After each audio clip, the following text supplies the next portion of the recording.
live now. Got it. Linda, when you see it, can you let me know? Okay, I will. I'm on there now. I'm waiting for it to start. Mm-hmm.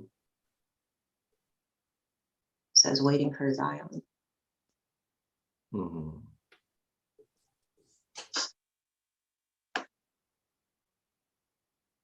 Let me give Ron a call.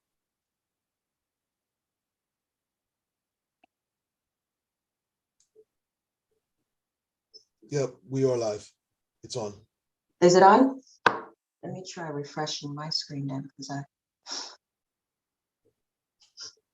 there, but okay. Okay. Live? Okay. All right. So let's give it a minute. I'm going to show the 101 course. Let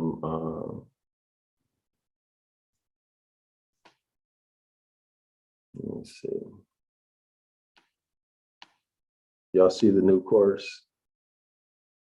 Yes, 101 instruction with Dr. Isapa. Yeah. Okay.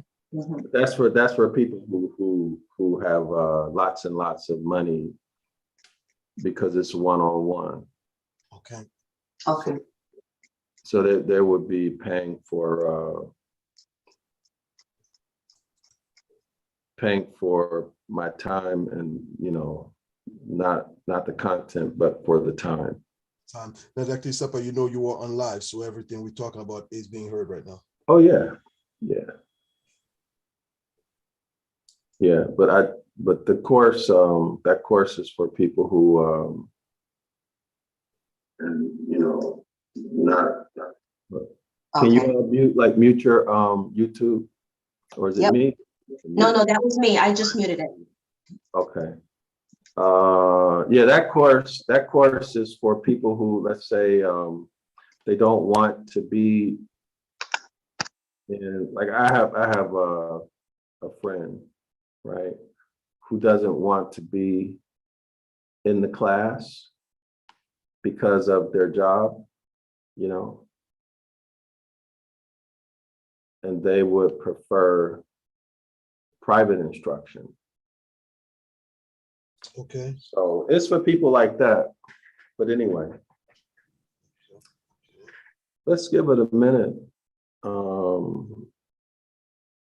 Let's see if Ron is going to come in. Let's give it a minute for him. Let's see.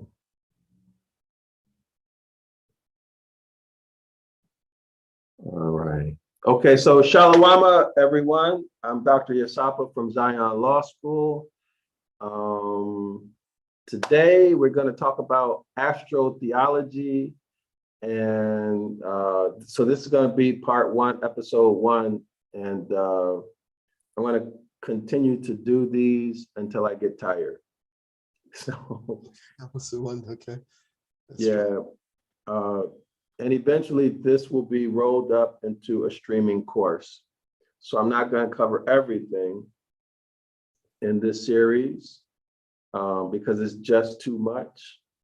But we'll go through some stuff. Y'all understand what I'm saying, Jimmy and Linda?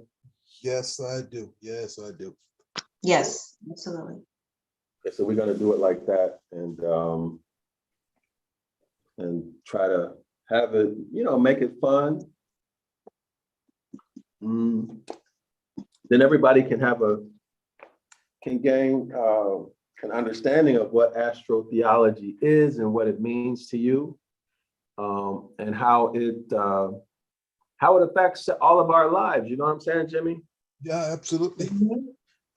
Once I heard the topic, I got so motivated. I cannot wait to see what you got up your sleeve today. Yeah. So we're gonna do some reading and discussion. So and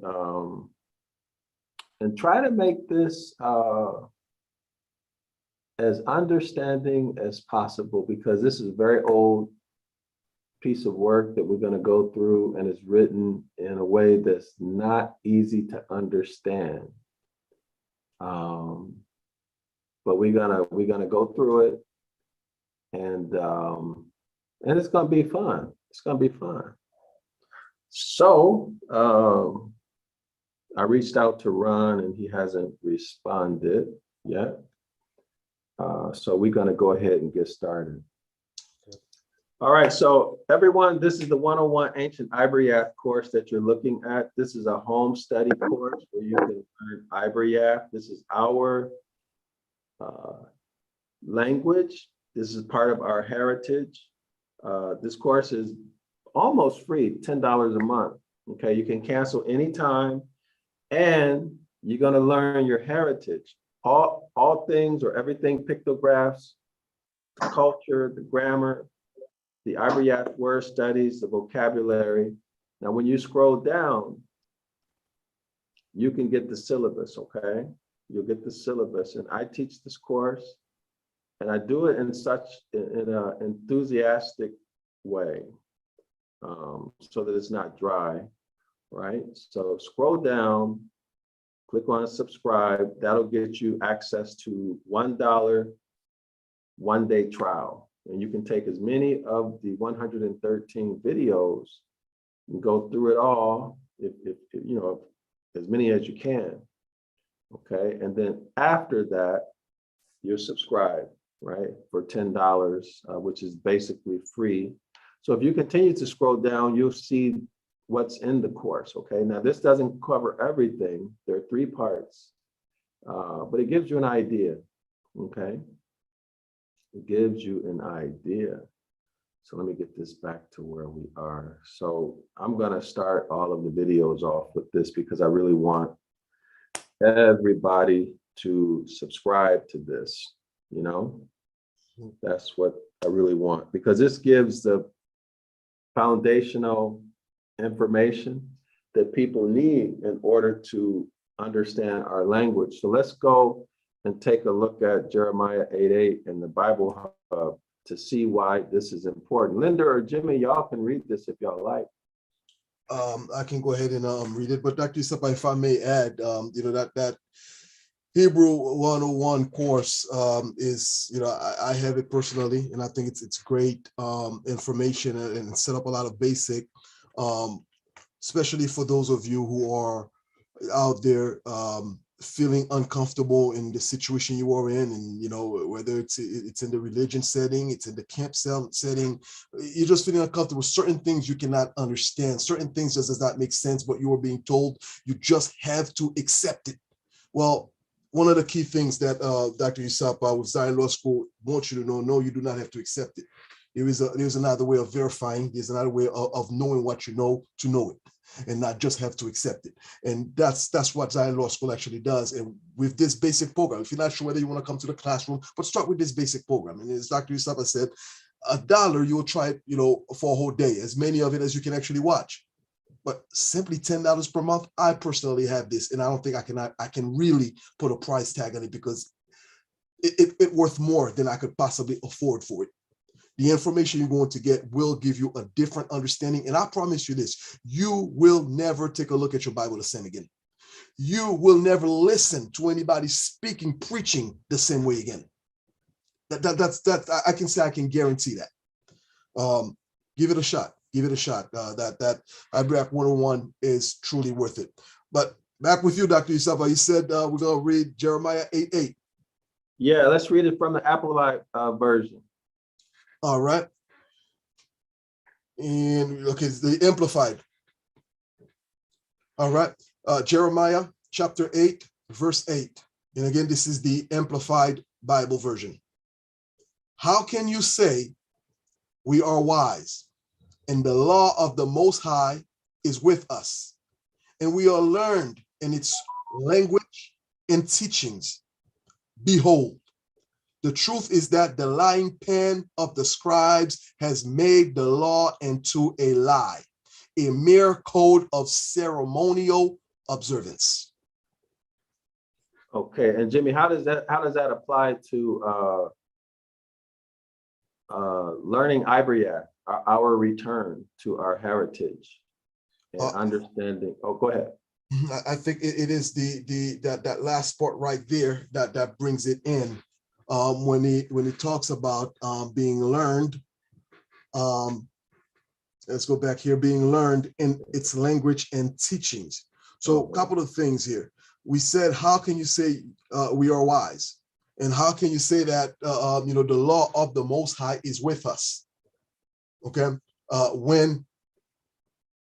and we are learned in its languages and teaching. Behold, the truth is that the lying pen of the scribes has made the law into a lie. That tells us something. Jeremiah tells us something that is so important there, is when we look at our Bible, let's not forget it was translated. I didn't know that until I actually got to Zion Law School. I mean, well, I know it was translated, but I didn't really know the significance of what it actually means. It was translated. So what I did not know was that there were so many different versions of the Bible. I grew up knowing that, hey, if the Bible said, I believe it. But wait a minute, being that there's so many different versions, which version? But key thing is, Dr. Yusuf, I think the point you want to make here is that it is important, in order for us to know the law, that these scribes that Jeremiah is talking about, that has turned the word into a lie, who translate the Bible, well, to be able to know what is being said, it means going back to learn the language, knowing the grammar of the original language that it was written, so we can render it and know what it means. And again, that's why Zion Law School makes scholars and not just people studying Bibles. Okay, excellent point. Excellent point. Linda, you have anything you want to add to it? Linda or Shalom, Ron? Y'all have anything y'all want to add to the discussion on Jeremiah 8:8? Shalom.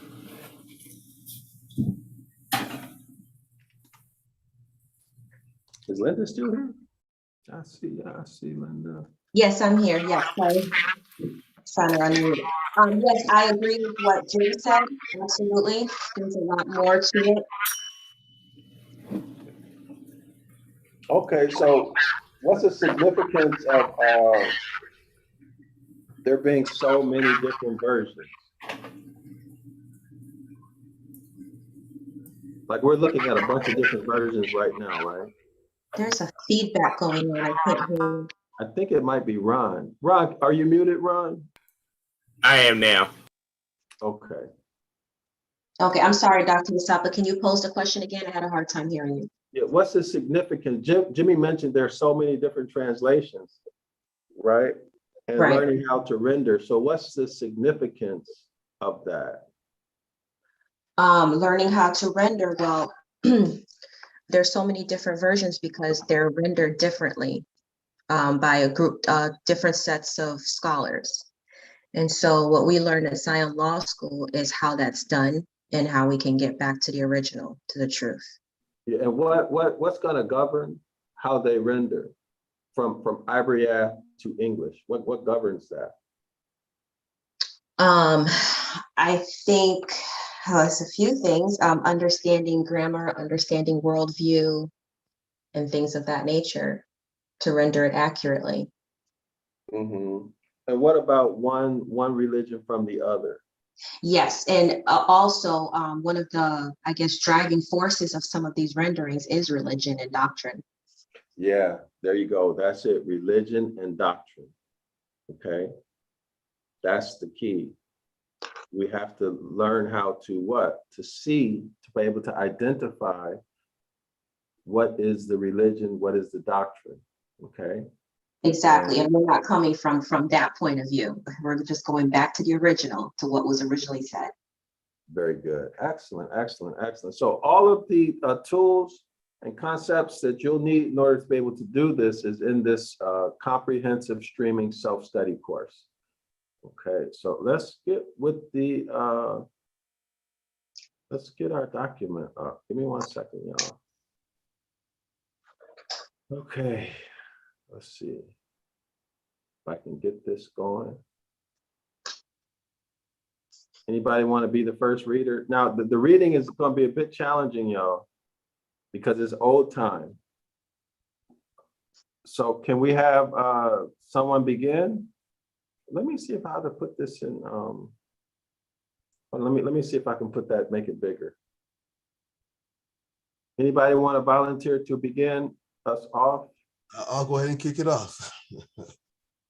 Okay. 1 second, y'all. If I can put this in. Well, it's going to have to be what it is right now. All right. Okay, Jimmy, let's start. All right. So this is, oh, I'm sorry. So now we're going to get into the astrotheology, and we're going to do some readings, okay? And try to look at this with the open mind. Try to keep your religion out of it and your doctrine out. And it's nothing spooky, okay? In this document, we're going to discuss just history, okay? We're going to discuss history and some language concepts, some linguistics, all right? But it's going to be fun because it's interesting. Okay, Jimmy. All right. Here we go. Where is he that is born King of the Jews? For we have seen his star in the east and are come to worship him. Reference Matthew 2. Verse 2. So this book, y'all, I forgot to mention, this book was written in the early 1800s. Okay, so continue, Jimmy. All right. Who are the inquirers? The wise men of the east. Very well. Show them in here. And we will show these wise men of the east this mighty King of the Jews. The newborn omnipotence, the little baby, God. Okay. Hark the herald angels sing. Glory to the newborn King. Peace on earth and mercy mild. God and sinners reconciled. Joyful, all ye nations, rise. Join the triumph of the skies. With the angelic hosts proclaim. Christ is born in Bethlehem.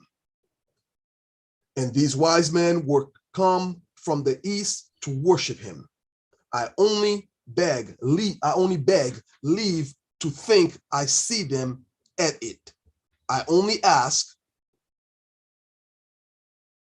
Probably gonna need you to scroll down. There we go. Where are we?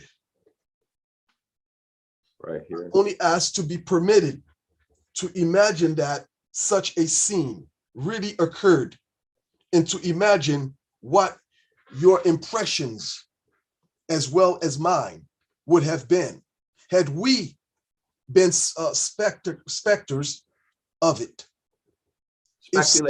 Speculators, thank you.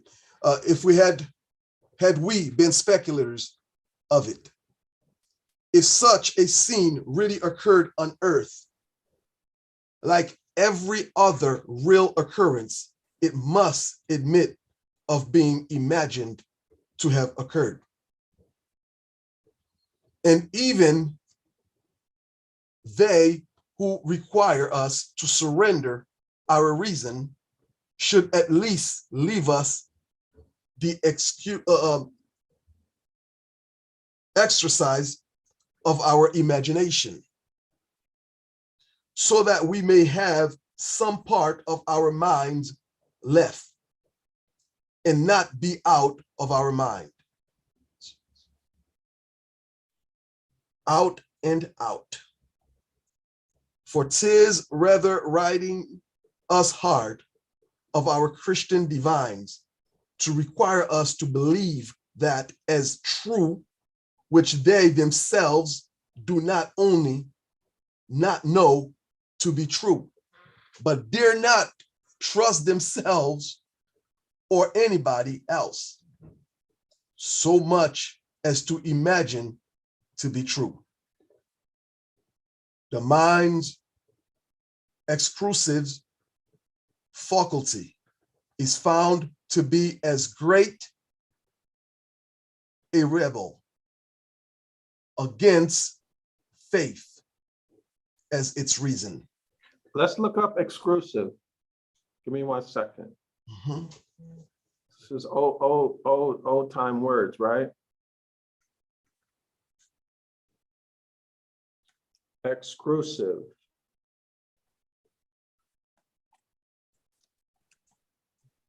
Let me share the screen.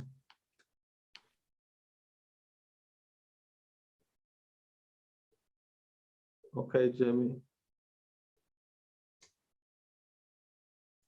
All right, exclusive.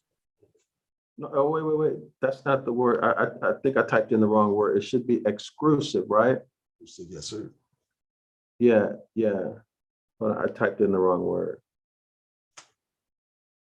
Exclusive. Why y'all so quiet? Let's talk so we don't have Well, I'll tell you for one, silence between. the language is very tough. We feel that it's old. We don't talk like that anymore. Okay, here's our definition. Because the video, yeah, we should talk, make it interesting for people, conversational type of stuff, y'all. So exclusive. Go ahead, Jimmy, please. All right. Exclusive. It's an adjective of given to, chapterized by. I'm getting that. There's feedback. Mhm. All right. Here we go. All right. So exclusive adjective of given to, chapterized by, or having the nature of digression. Digression. Going backwards, right? Mhm. Deterioration. Okay, continue. Chapterized by, or having the nature of digression. Prone to, number 2, prone to make exclusions, wandering, roving, exploring. Number 3, tending to digress. Okay. What do you guys make out of that? Let's read digress first. All right, digress. It is an intransitive verb. To turn aside, especially to depart temporarily from the main subject in writing or speaking. Stray,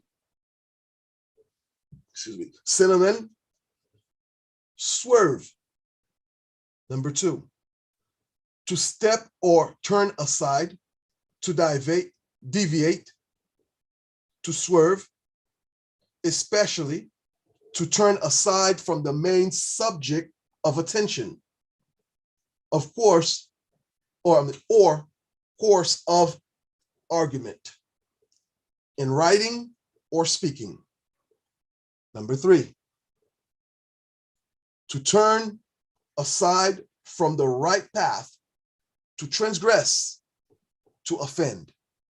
Okay, now let's go back to the document and apply the meaning. So here we are, exclusive. The mind's exclusive faculty is found to be as great a rebel against faith as its reason. So the reasoning aspect of the mind, right? So Jimmy, so this is a complicated read, right? Yes, it is. So how are you interpreting With this the mind sentence? divert. I like the word divert because then you're leaving something, right, Mm-hmm. to another, right? So the mind divert. Where are we here? Let me get back into that. Right here. All right. The mind's exclusive faculty is found to be as great a rebel against faith. All right. So if I'm understanding correctly here, is like if we question this, then it would be going against faith. Then you would Yes. consider a rebel. I see. So it cannot be questioned. Okay. So the mind exclusive faculty is found to be as great a rebel against faith as its reason. So there's no reasoning. To be a Christian. Wait, hold on, Jimmy, please. Hey, Ron, what are you seeing, Ron? Well, for me and my interpretation of this is you have to be out of your mind. That's how I interpret it, but that's just me. Okay, good, great. Linda, what are you seeing? I'm mute, Linda. Oh, I'm sorry. Yes, I actually agree with Ron. Okay, excellent. Your mind. It doesn't make sense.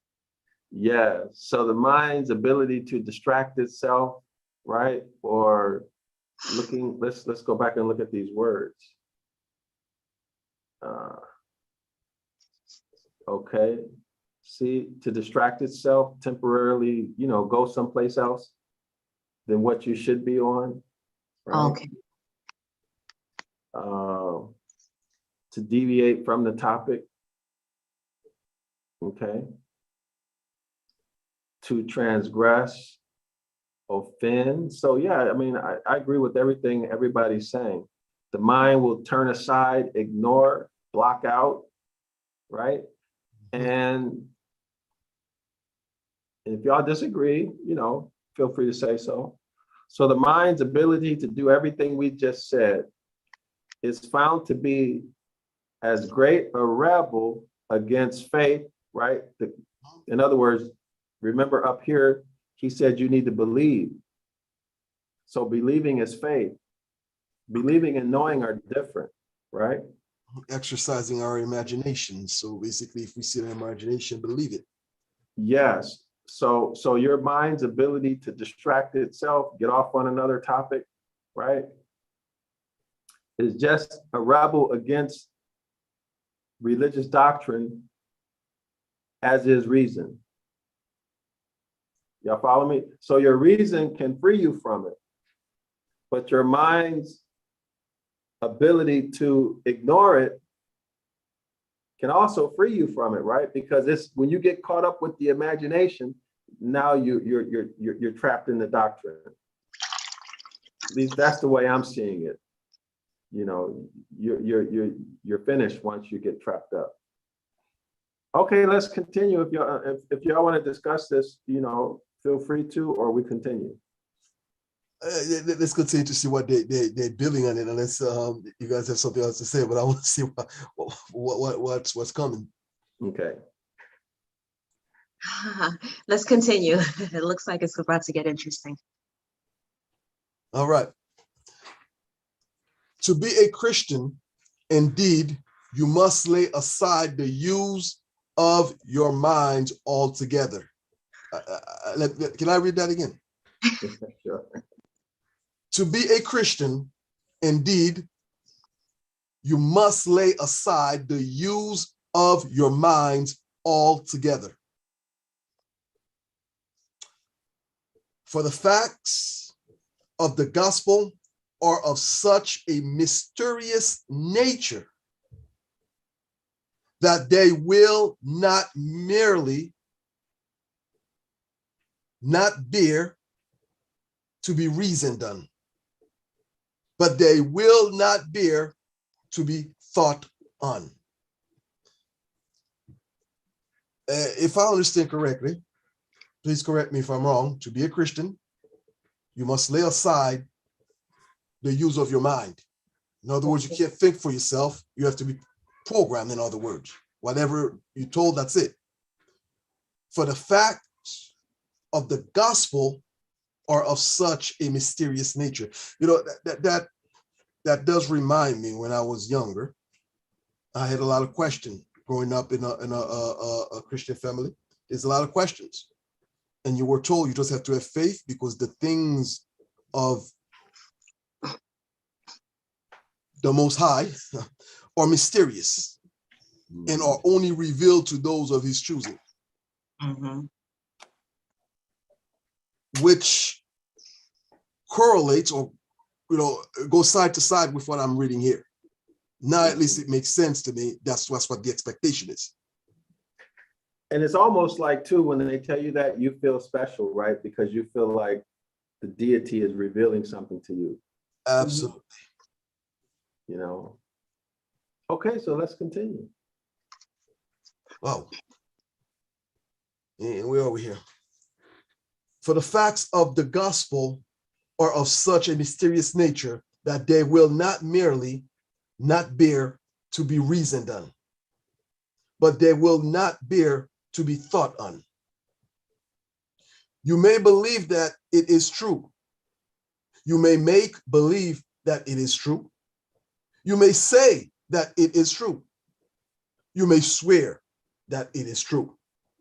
But the moment you begin to think that it is true, you will find yourself within half an inch of thinking that it is false.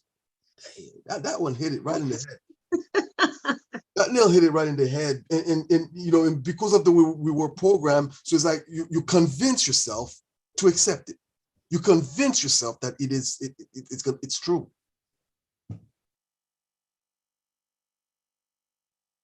Wow. Sounds like brainwashing. Yeah, I can relate to this myself, my own experience. I can really relate to it. Ron, what's your thought on that, brother?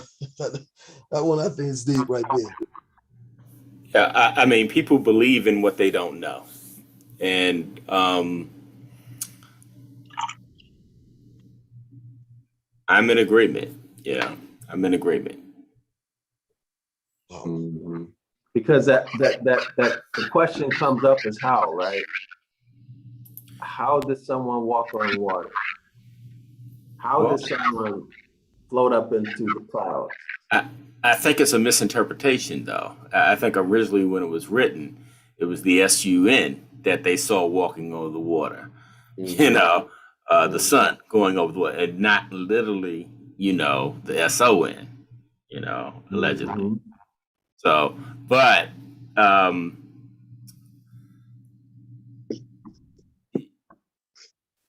yeah, those are the type of things that we're dealing with.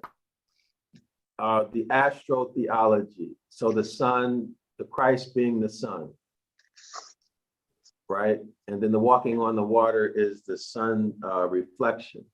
So, and then how they do exactly what you said, Ron, how they translate it to be something that's literal.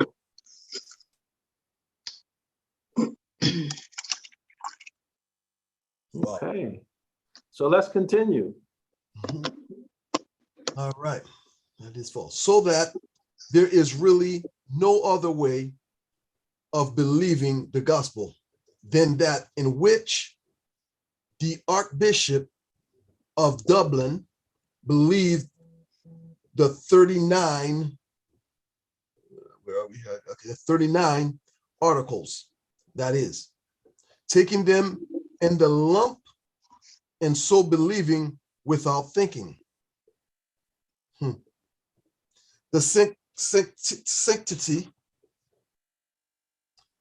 the seriousness, the charm are gone the moment you begin to let in daylight on the gospel, on the gospel theater, by imagining that its person or its personage had a real existence, and its incidents and historical occurrence. Who are these wise men? Come from the east to say their prayers to a little scrolling God, a mighty, sucking his thumb as fast as he could suck. So I think the point here of this paragraph is people should start thinking, start using their thinking ability. And that's the way to free yourself from this mental bondage. I think that's what the author is saying. What do you think, Linda? I agree. It sounds like brainwashing, like you're not able to think for yourself. Okay, so, and also note, we have a reference from an archbishop. We have a reference from an archbishop. So the key takeaway or the key message in this paragraph, I think, is use your thinking ability, okay? And I don't get the impression that the author is trying to force readers to believe one thing or another, at least not at this point. I think he's emphasizing the need to start thinking. And if you do start thinking, you won't believe this stuff anymore. I think that's what his message is. Anybody else have anything on that? I agree with that because it says there further up where it says you may believe that it is true, you may make believe that it is true. Oh goodness, I was looking for the, okay, here it is, sorry. It says you will find yourself within half an inch of thinking that it is false. So that's pretty much what he's saying. If you start thinking and using those faculties, you'll start questioning what you've been told. Yeah, yeah. Okay, so Linda, let's start with the next paragraph. Okay. And when they were come into the house, they saw the young child with Mary, his mama. But it does not say what Mary, his mama, was doing to the child. But it says that the wise men fell down. But then again, it does not say what it was that knocked them down. Only it immediately informs us that they brought out some frankincense, which could be of, I'm sorry, frankincense, which could be of no other use than to sweeten the apartment, the stable. I should say, for we are never to forget that our blessed Savior was born in a stable, as the angels told the shepherds, quote, the heavenly baby you there shall find, to human view displayed, all meanly wrapped in dirty rags and in a manger laid. Okay, so it was born in a stable. That's where animals live, right? Right. So that was a filthy place. Yeah. So it should have had a very bad smell. Okay. So they brought in frankincense to make it smell better, to hide the smell. Okay. Makes sense. Right. And I was always curious about why would the son of the deity be born in such low circumstances and in filth? Well, Think about it. You go into a barn, let's say horses. Can you imagine how that smells? Yeah. Yeah. But religion, you believe that it was for the sole purpose of showing you the him taking the role of a servant, so that we can then follow and be humble and also take the role of servants. Mm-hmm. And what? And then Jimmy, what? But Oh, go ahead, doesn't the story go that they were fleeing? So it was like they were hiding there. Yes, and they couldn't find a room. Right. That's how they ended up in the stable. So if they couldn't find a room, they were there because they couldn't find a room. I believe the way the story went, and correct me if I'm wrong, Ron. I think Harold, was it? Yeah, Herod. Yeah. Herod, yeah. So he was killing the firstborns. Correct. And so that's why they had to flee.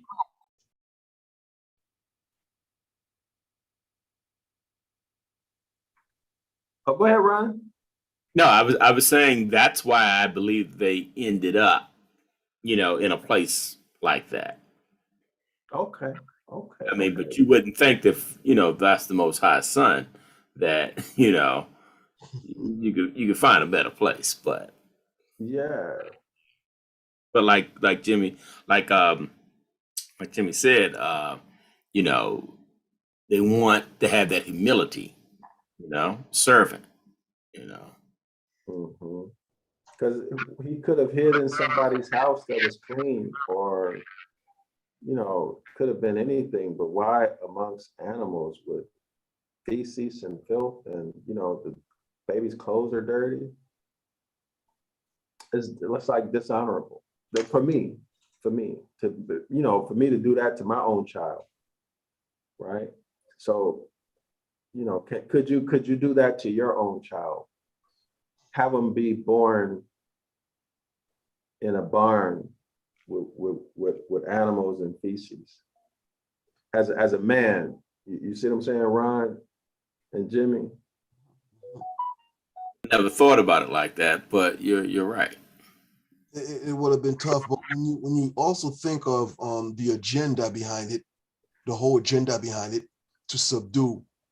So if I sell your story like, hey, you got to humble yourself, and not to say that humbling is a bad thing, with reason and when to, but if my agenda is to subdue you, take over, take your land, take everything you have, I'm going to give you a story how this great king, this powerful king, let his son be born in such a low manner. So you too can take that role. You too can do that, because later on he's going to be glorified, because later on you too will be glorified. So I think it goes hand in hand with the agenda. Yep, I agree with you 100%. Y'all, let me turn the recording on. I forgot to turn the recording on. Just to piggyback off of what Jim says, it's kind of like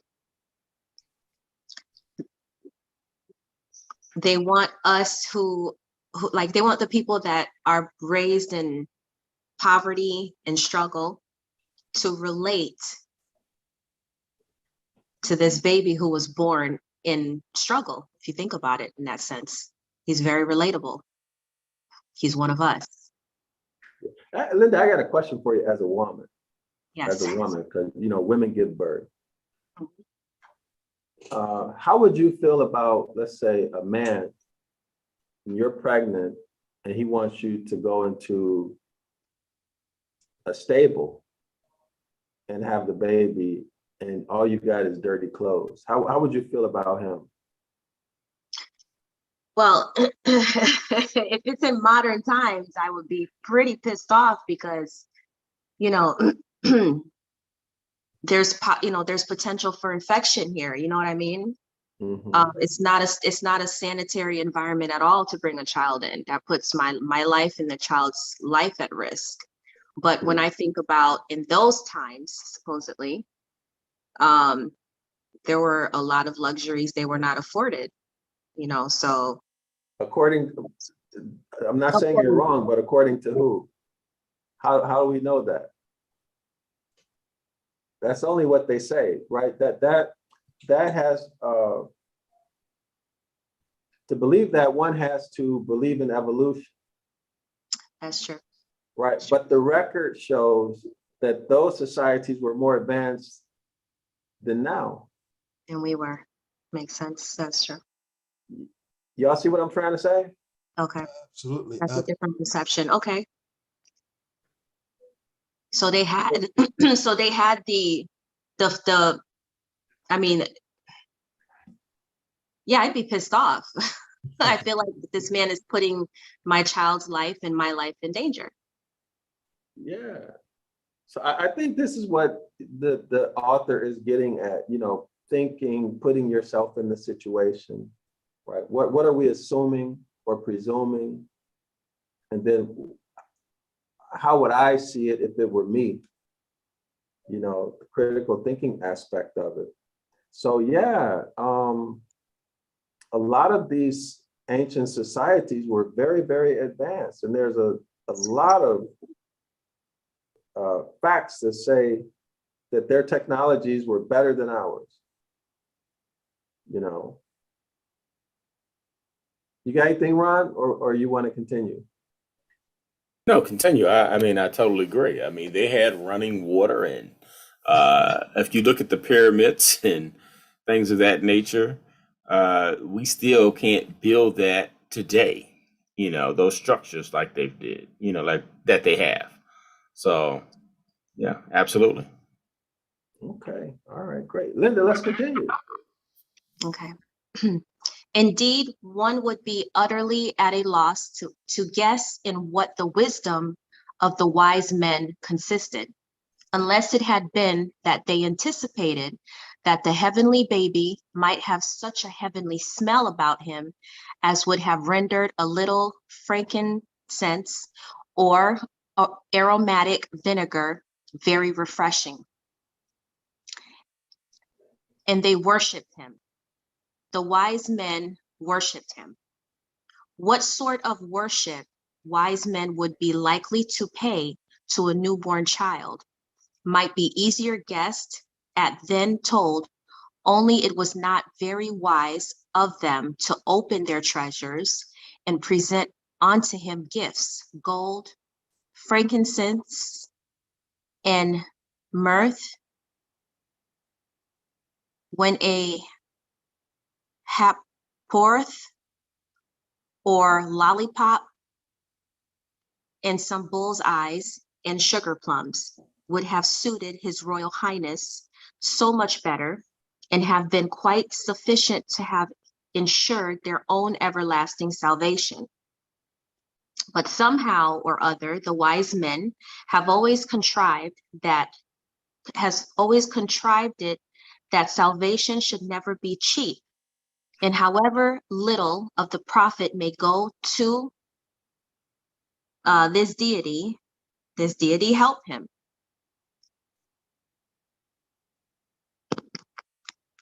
His vicegerents and ministers take pretty good care of that. If you want to go worshiping, you must open your treasures. Okay, so can you put this in your own words? Explain it to the audience. Oh, can I pass it? There's a lot going on in this paragraph. Okay, Ron, do you want to handle it, Ron? Yeah, you have to give your 10%. You know, you have to pay your tithes and give your 10%. That's what they were doing. I mean, I never quite thought about it like this before, but yeah, when I mean, from a practical sense, why would they have to do that? You know, doesn't sound too wise.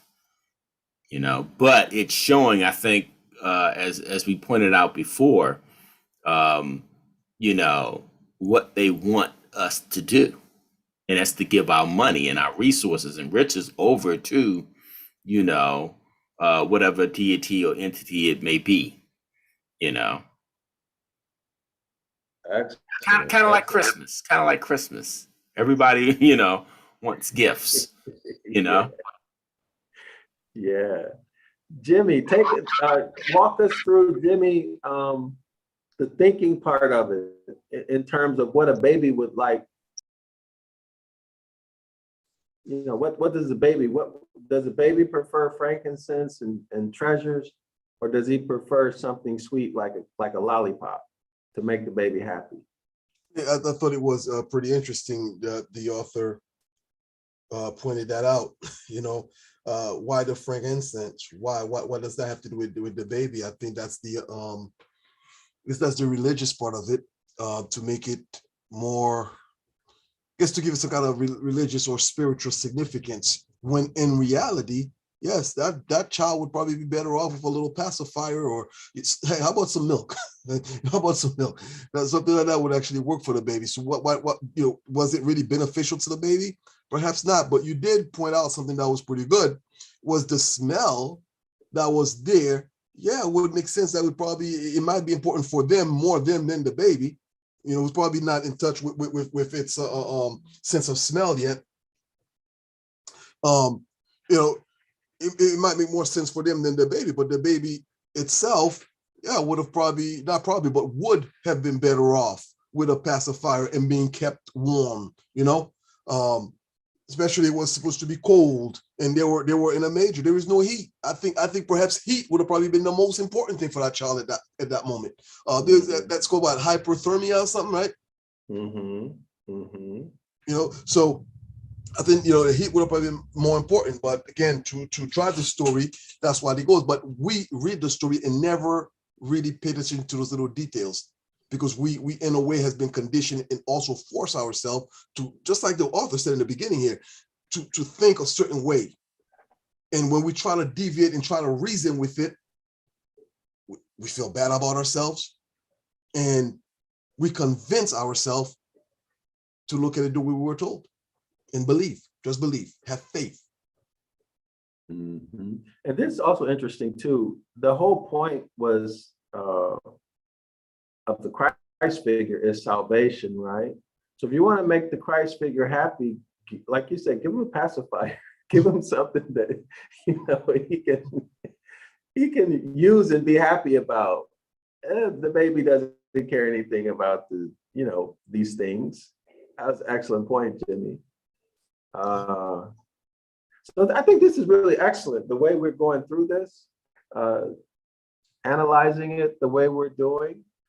And I'm pretty sure, like you guys have said, most people who listen to this have probably never asked the questions or thought about this story the way we're doing right now. Yeah. If I may share just a little something personal, I specifically remember having some doubts at some point. Certain things just did not make much sense to me, especially after I had read this text. I believe it was in Exodus, where the Most High spoke, said, "Hear, O Yisrael, I, the Most High, your power is one." That bothered me some. And when you had small kids that you were responsible for, leading within those religious setting, church settings, I remember being asked that question. So what was the difference between the Father and the Son? So you try to explain. I don't know if any of you guys have ever been in that position, trying to explain to a child, well, it is one. The Father is the Son is the Father, but it's still two different individuals.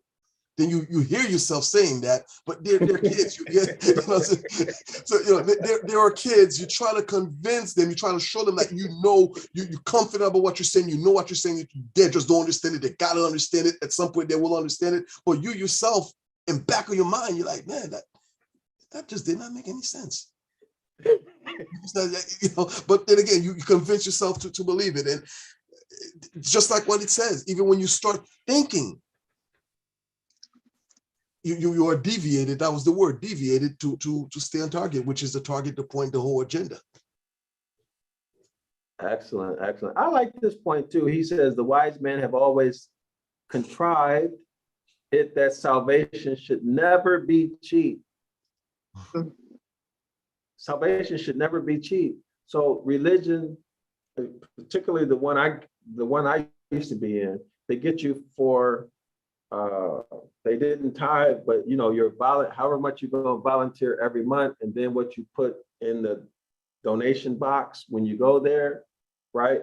Then your time, because you got to go out and in what they call the field ministry, you know what I mean? So you're going out, passing out their products, trying to convince people to come into the organization to help them grow, right?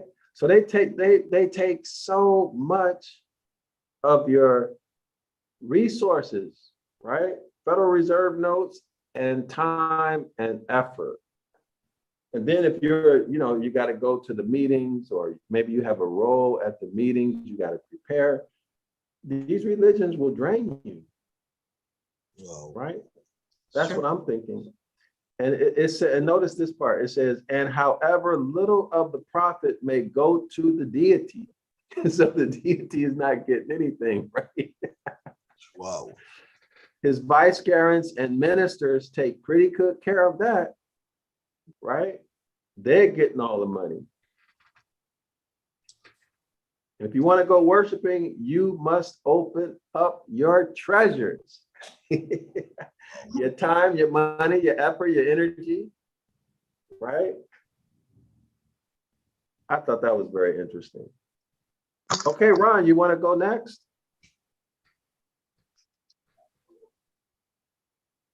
Sure. I'm here. All right. And being warned of the deity in a dream that they should not return unto Herod, they departed unto their own country another way. However, these wise men found their way to Bethlehem. It is admitted that they dreamed their way back again. But sure, they could never have dreamed that the king of the Jews, who ought to have been born in a palace, should be so superfluous in his humility as to suffer himself to be born in a stable, and thus while he was taking upon. So let's look up superfluous. So those people who may not know what that means, let's look that one up. Let me share my screen. Oops.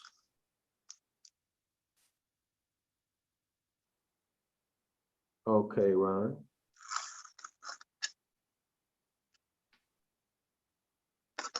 You there, Ron? Oh, I thought I hit unmute. Oh, okay. Superfluous.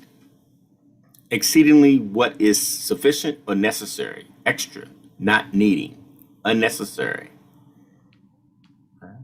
So how would that apply according to this author? Unnecessary humility. That's the way I interpret that. You're gonna be born, born in a barn. Is that necessary? That level of, how humble,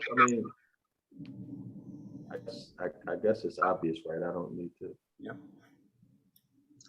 But I think they were making the point that they were fleeing from Herod. So that's where they had to, according to the story. Yeah. Mm-hmm.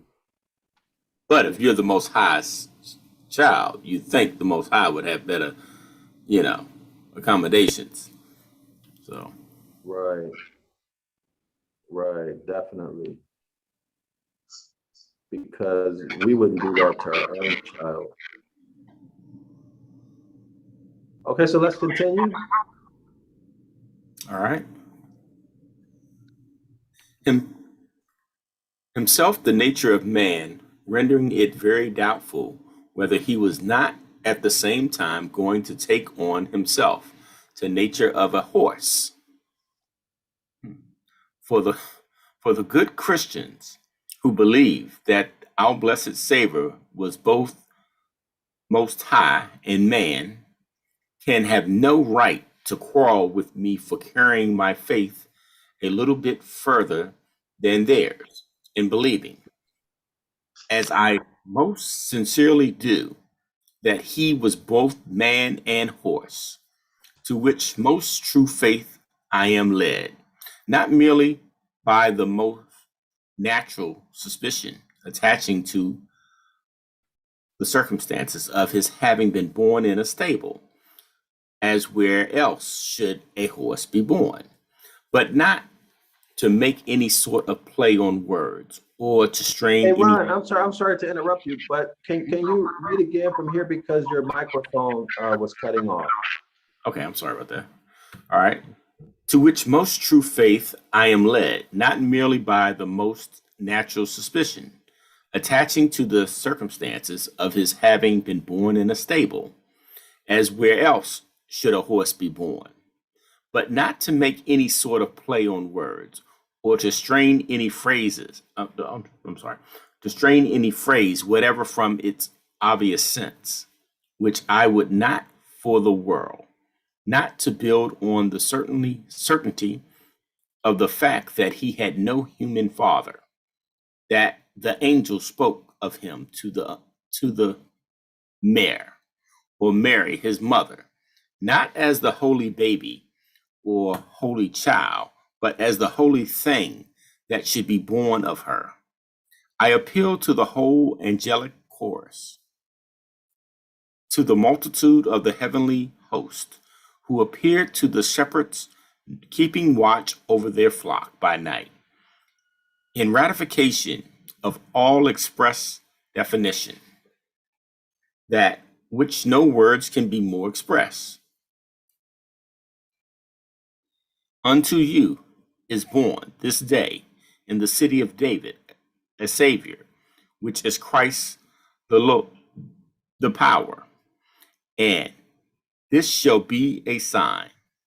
Now, the key of the whole mystery lies in the single phrase. Excuse me, Ron.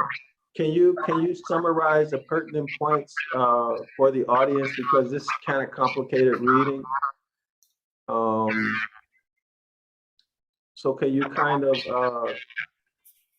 take us through it for the audience who may need some assistance with it, please?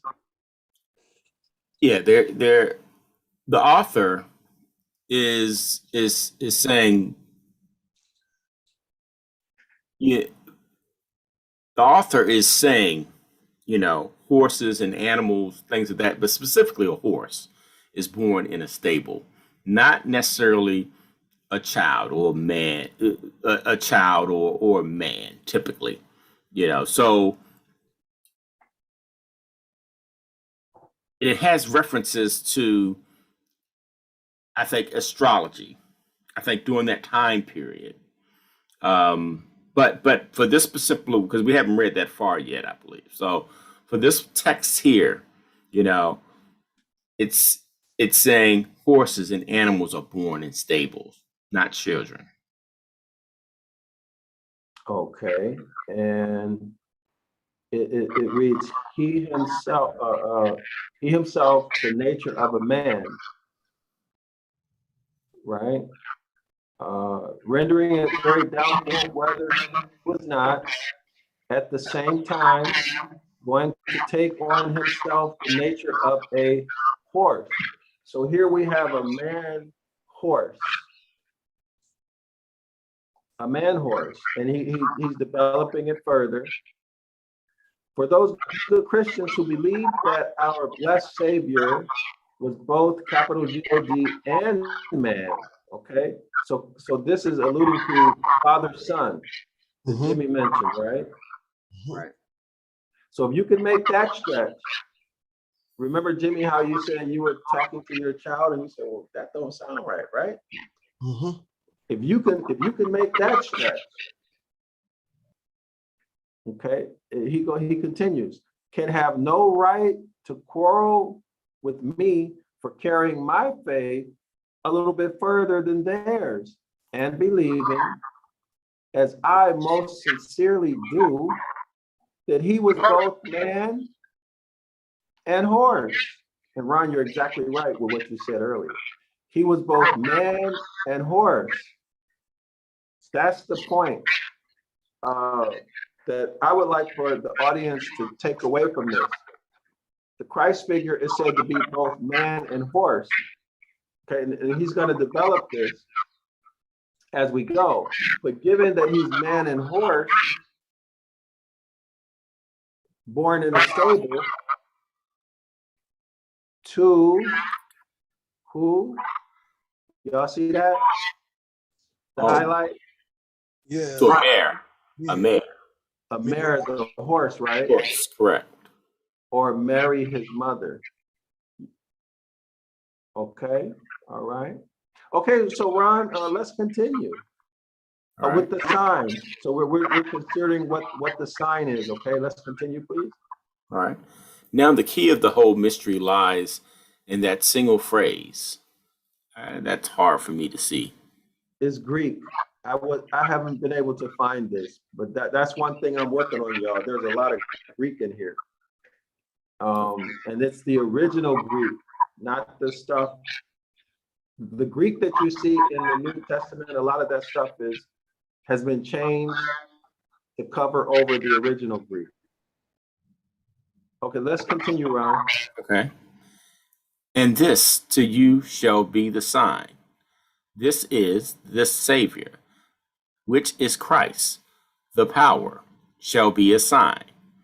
The false punctuation of our English Testament, contrived as much as possible to lead the people into error and keep them in it, would make it seem that the sign had meant no more than a signal or token that the angel's testimony was correct, and that that token was that they should find a baby wrapped in swaddling cloths and lying in a manger, in which a dog in a manger might have known better. For not so ordinarily and indifferent a circumstances as a frail young woman running away from her home, as she might have reason enough to do, and being brought to bed in the best lodges that could be hired for nothing, was the sign, which would have been a sign of nothing else than that the young woman had not been so prudent as she ought to have been, but Christ himself, the Savior, which is Christ the power, was the sign, and that the sign was to be seen in the city of David. Now there are but 12 signs in the city of David. And if among them you will look for the sign of the month of November, the season upon which we are now entering, you will find that the sign actually is Sagittarius with his bow and arrow. Half man, half horse. Yeah. Uttering the two natures in his own person. That is not the two natures of the deity in man, but the two natures of man and horse, being down to the lions in the human form. Being down to the loins in human form, but all of the rest of a horse, so that the creed of Saint Athenas ought to have run, that as the reasonable soul and flesh is one man, so man and horse is one Christ. Perfect man and perfect horse of a reasonable soul and human flesh, subsisting, who for us men and for our salvation came down from heaven. And it is precisely when the Son is coming down from heaven that he appears in the sign of the man and the horse, and was born in a stable, which gives us the true astrological explanation, where I defy and wit of man to give any other explanation of the prophecy of Simeon in the second of Luke. Behold this child. Child says our fraudulent English translation, but the devil, a word about a child, is there in the original, or anything hath so childish, but is my eyes, hold on. Hey, so scholars, when we come across the Greek, let's just say, but it is, and then say Greek. All right. And then pick up the English, okay? It got so small that I started squinting it. So, okay. All right. But it is Greek.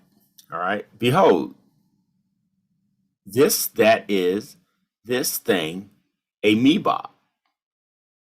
That's like a thingamajig, right? Like a thingamajig, like that. Right. This half man and half horse, this Sagittarius, is set for the fall and rising again in Israel. and a sign, and for a sign which shall be spoken again. Greek. This is, he shall be one of the adverse signs, one of the signs of the winter months, the sign of the month November, when many in Israel, that is, the many stars that make up this constellation, sink below the horizon and do not rise again, nor appear in the holy city till after the resurrection, that is, after the sun having passed through the humiliation of the wintry, humiliation of the wintry state. In November, December, January, and February appears as the Lamb of the Most High crossing the line of the equator in March, where having overcome the sharpness of death, he opens the. So let's have a discussion before we move on for our audience, or at least a recap of what we're reading here. Ron, if you want to pass it, you can pass it. It's up to you. No, I think I got it. Pretty much what the author is saying is that, the month in which, JC was born, was the month of November. And what actually was happening was, it's really, I'm not going to say allegory. I don't think that's the right thing, but November really is the mark of Sagittarius, which is half man, half horse. Yeah. And that's what it is. So instead of the story literally happening, it was more so, ushering in that month or that constellation or that period, of Sagittarius, more so being born, coming about, as opposed to, the Christ figure being actually born. Mm-hmm.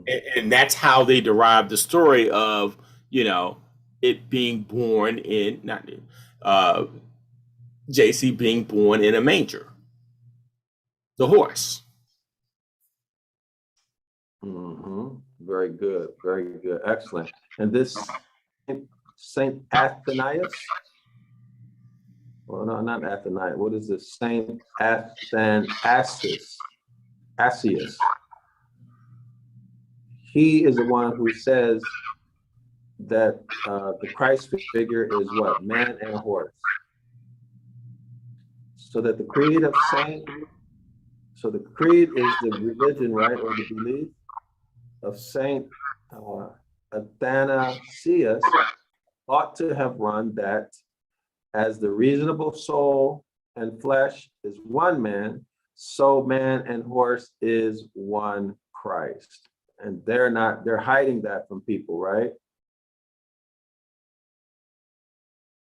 That's the idea here. And can y'all hear me? Yes, we can hear you.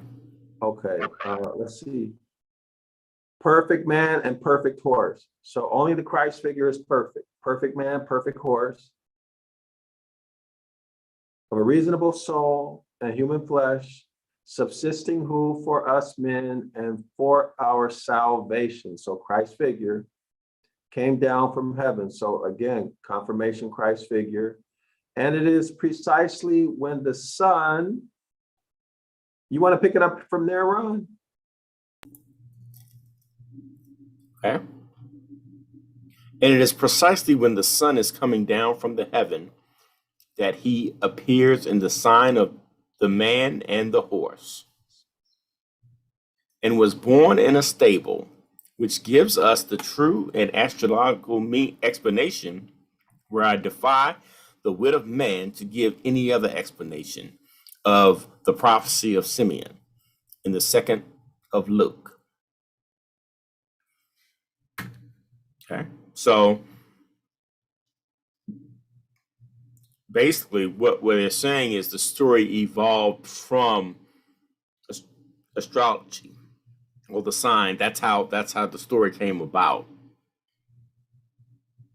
Mm-hmm.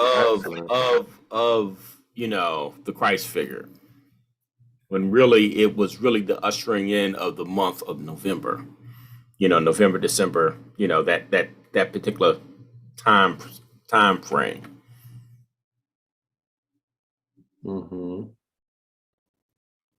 Okay, so very good. So in Simeon and Second Luke, the way I'm understanding this is child is not in the original. Okay, but the original Greek, which is here, reads as follows. Y'all see the highlight? I can see it, but small. You want to read the highlight, Ron? That's what I'm getting from this. Okay. This child is what we see in the current versions, but it's not in the original Greek. They took the original Greek out, which is here, which is the highlight. You want to read it, Ron? All right. Behold, this that is, this thing amoeba, this half man and half horse, this Sagittarius, is set for all the fall and rising again in many in Israel, and a sign which shall be spoken again, Greek, that is, he shall be one of the adverse signs, one of the signs of the winter months, the sign of the month of November, when many in Israel, that is, the many stars that make up this constellation, sink below the horizon and do not rise again nor appear in the holy city until after his resurrection, that is, after the sun having passed through the humiliations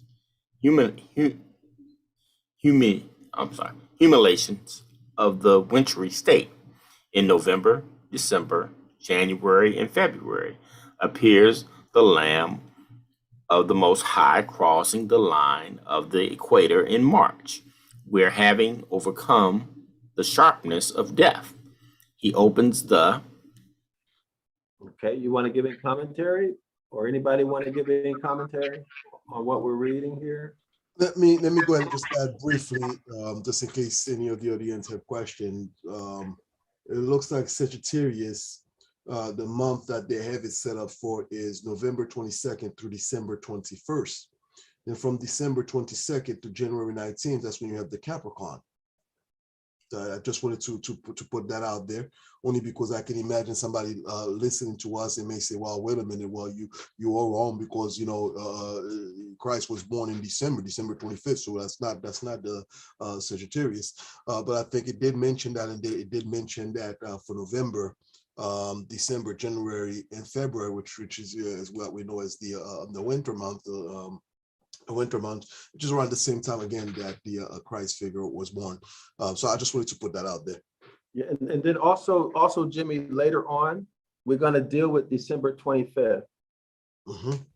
Okay, which will further clarify the Sagittarius thing. But what I would like for our listeners, our audience to keep in mind is that Saint Athanasius, or however you pronounce it, made this statement that the Christ figure was a horse, half man, half horse, right? And also these other statements, and that the original Greek says that the Christ figure is half man, half horse, right? Or Sagittarius. And as you said, Jimmy, November, December, January, February, the sun goes down below the equator, you know, from where we are, and winter becomes dominant. That's the humiliation, right? Winter becomes dominant. Summer, the sun is dominant. So winter is dominating the sun. That's why it's called a humiliation. Okay. And you talk about the Sagittarius, it just hit me. There is a text, I forgot where it is. It says, I guess, maybe the book of Revelation, where the JC figure will return on a horse with bow and arrow, which described to me that very same Sagittarius figure here. Oh yeah, I'm going to show it. I'm going to show it. Okay. So the adverse sign is Sagittarius because it's telling us winter is coming. And then what happens in winter, y'all? How does life change in winter? Everything is dead. Everything's dead, hard to eat, right? Mhm. You don't have the food that you would like to have, you know, it's cold, right? Absolutely. Absolutely. Everything's dead. No leaves on the trees, and barely want to go out. It's freezing. So let's see if we can find the image of Sagittarius. Let me put Jesus Christ in. Maybe I spelled it wrong. Jesus Christ came to die. Let's see. He set his face toward Jerusalem. Okay, in Sagittarius, we see the beginning of the fulfillment of that original plan. Hold on. Let me look for it. It might be faster just to look for images. Yeah, y'all see it here? Mm-hmm. Jesus Christ as Sagittarius. This is probably shocking to some people, man.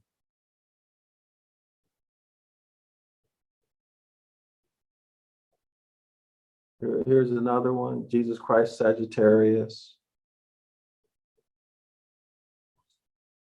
Yeah, you got my mind tripping out a little bit here, because you figure Mary gave birth. She was said to be a virgin. So he, Christ figure did not have an earthly father. And yet he came out half man, half horse. Yeah, and Mary Mare. Yeah. I found better pictures in the past of the Christ figure as a, why is it not, let me, oh, I know, Google. We go to Google. Okay, Sagittarius, maybe I'm spelling it wrong. Sagittarius. SAGI. I gotta move this thing out of the way, okay. Yeah, it should be TTARIUS.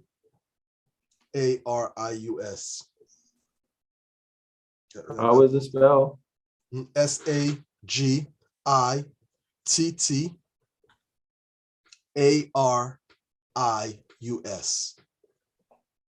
Okay. Let's see if we can find some better ones, better images.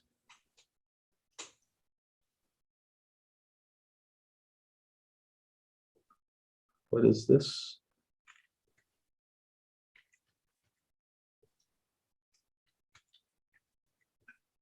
Okay, so that's the Christ figure in the Zodiac circle. Okay, so that's not what we want. Let's go back. Why everybody is so silent?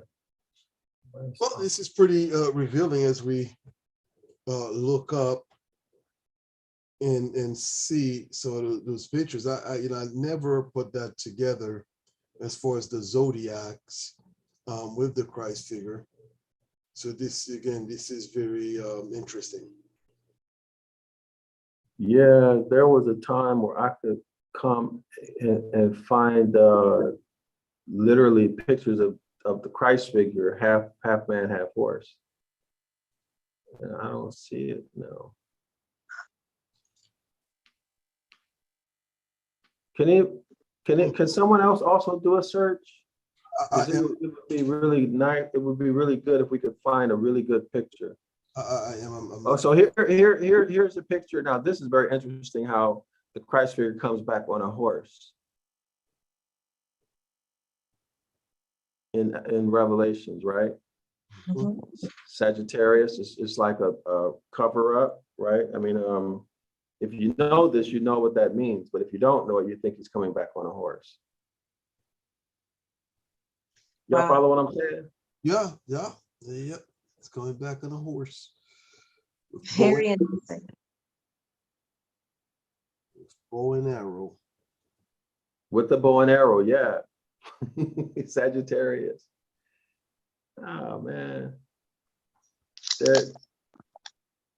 Okay, so I don't see anything good, but I know they exist because I've seen them. Yeah, the consolation tale of Christ.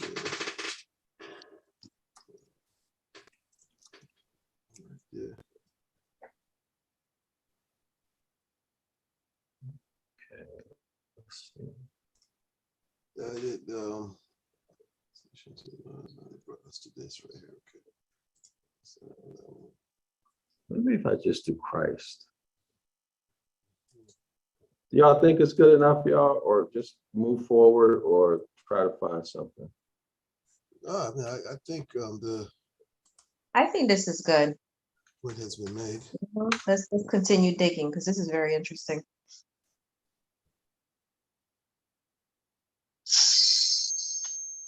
Linda, so do you mean continue looking at images or go back to the document? What do you want me to do?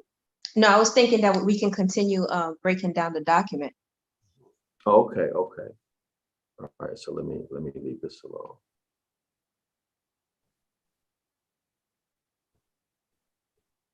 Okay. Yeah, I found one that says Jesus in a rapture, but actually, yeah, rapture. Yeah. All right. Oh, I know. Just one thing, Lynn, and then I'll go back. Okay. I just got an idea. No problem.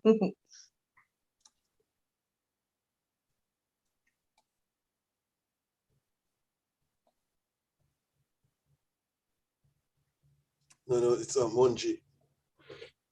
1G. Not bad. Yeah, here we go.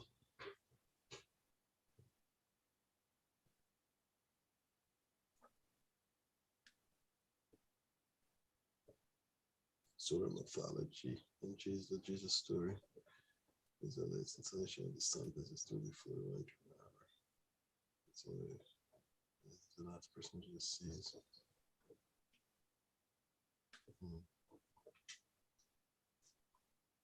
Let's see.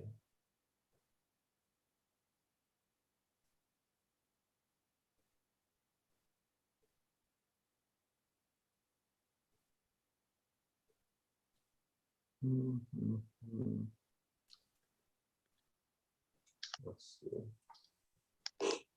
I don't see anything interesting, or at least not worth reading, but so let me just look at the images. If y'all see something, let me know.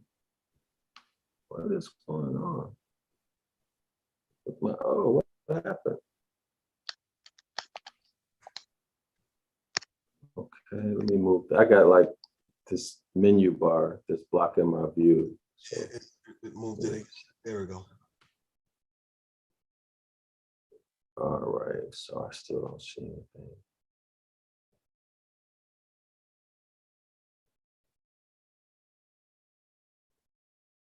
I wonder what this says.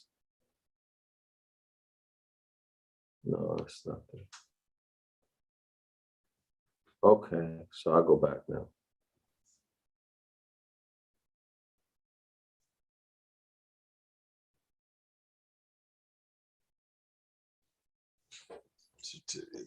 All right, I'll go back now.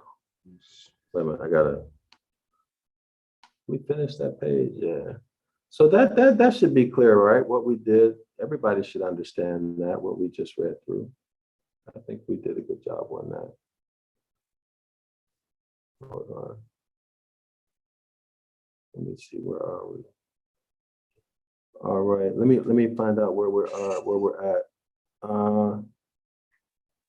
Okay, so it says crossing appears, okay, so having passed through the humiliation of the wintry state in November, December, January, February, appears as the Lamb of the capital God crossing the line in the equator in March. Dr. Where, having overcome the sharpness of death, he opens You gotta share the document. You're not seeing it. Kingdom, huh? Oh, okay. Share the document. He opens the kingdom of heaven to all believers. So I remember when I was involved in religion, March is when they did the memorial of the Christ figure's death. That was what we In know March. they call in modern day religion Easter or Passover. Yep. Yeah, between March and April. Thus giving us the meaning again can be imagined of those words of Saint Matthew that quote, the earth did quake. And this is what always got me, y'all.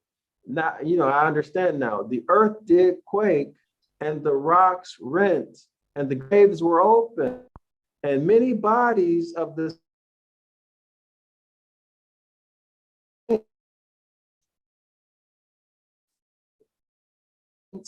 Dr. Supper, you came in and out.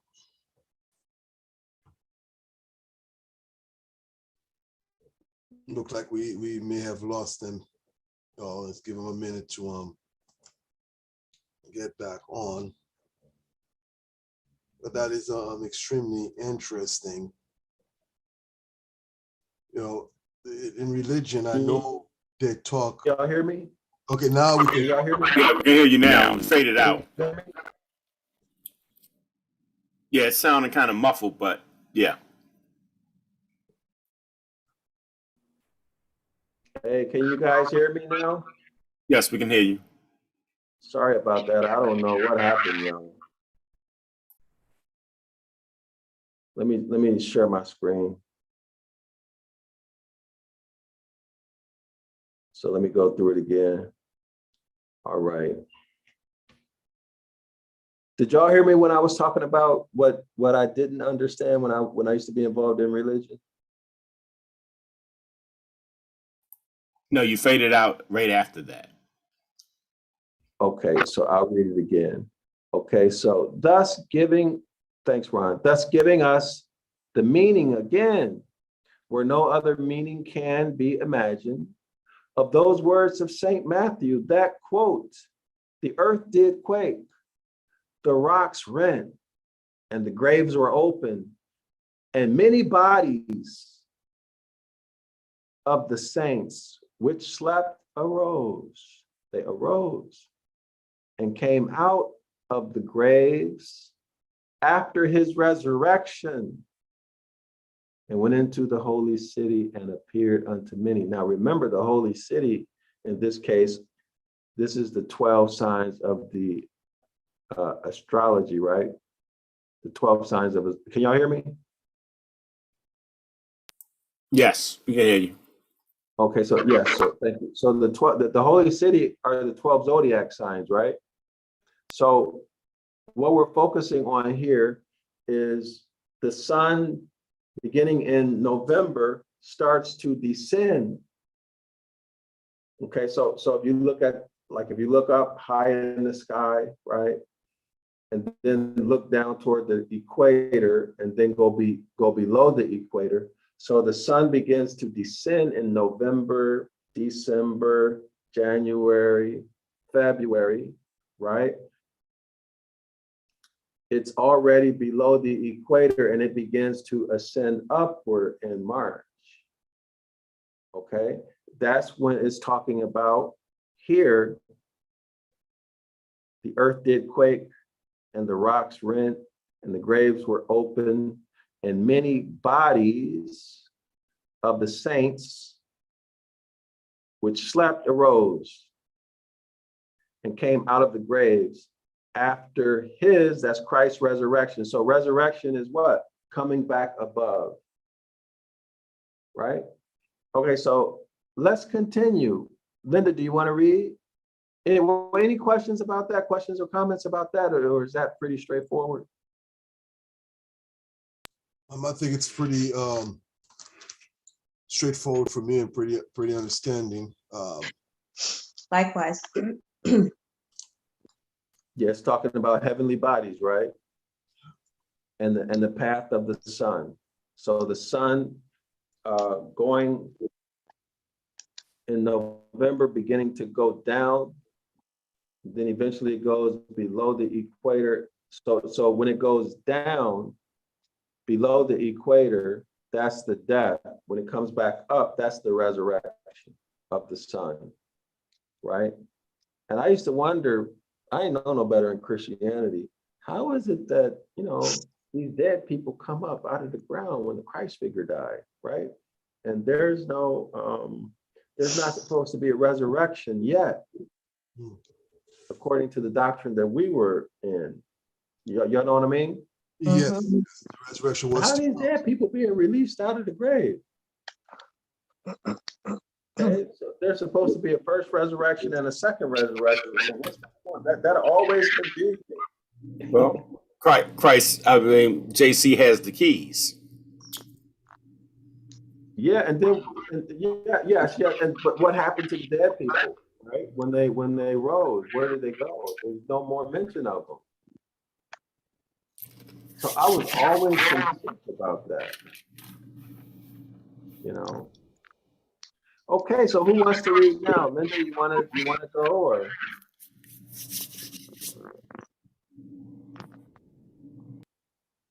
Oh. Jimmy? Okay.